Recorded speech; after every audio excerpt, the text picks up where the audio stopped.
Our last subtitle for today is the election of 1860. Now, this is a very intense election because everything has been building and building and building. Although we think now of Lincoln being one of our most famous and our most esteemed presidents, many people's favorite president, he was no one's first choice for the Republican nomination during the election of 1860. In fact, the Republicans had many candidates they were considering. And what's interesting about Lincoln is he eventually takes all of the rivals that were against him for the nomination for the Republicans and he puts them all in his cabinet. So the lead candidate for the Republicans was initially William Seward. But unfortunately for him, he just makes too many enemies along the way, and his enemies refuse to give him the nomination for president.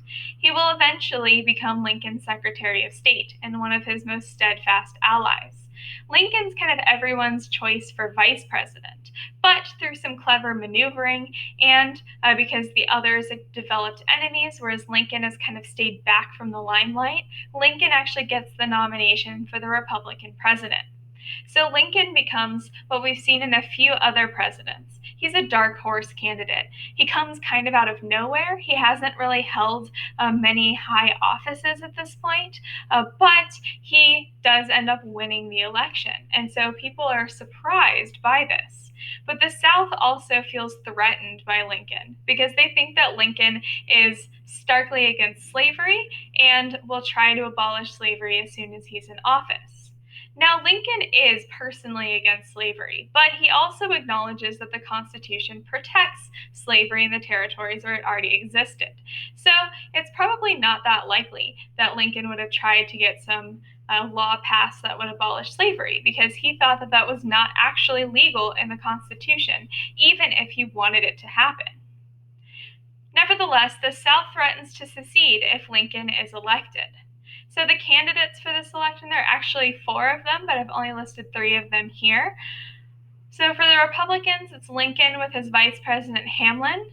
The Democrats, Stephen A. Douglas is running, but the Democrats have split by this point. And so we have the Democrats for Douglas, who are still mostly kind of in the north and some of the border states.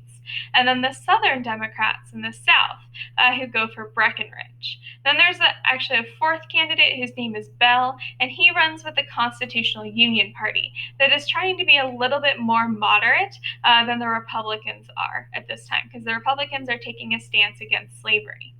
Although the Republicans do tend to be fairly moderate during this election.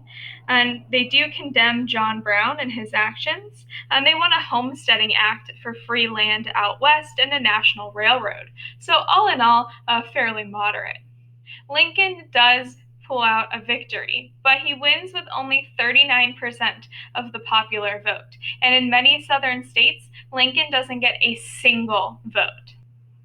So Lincoln wins, and the South is now forced to reckon with their threat to secede if he was victorious. And we will see what happens with that tomorrow.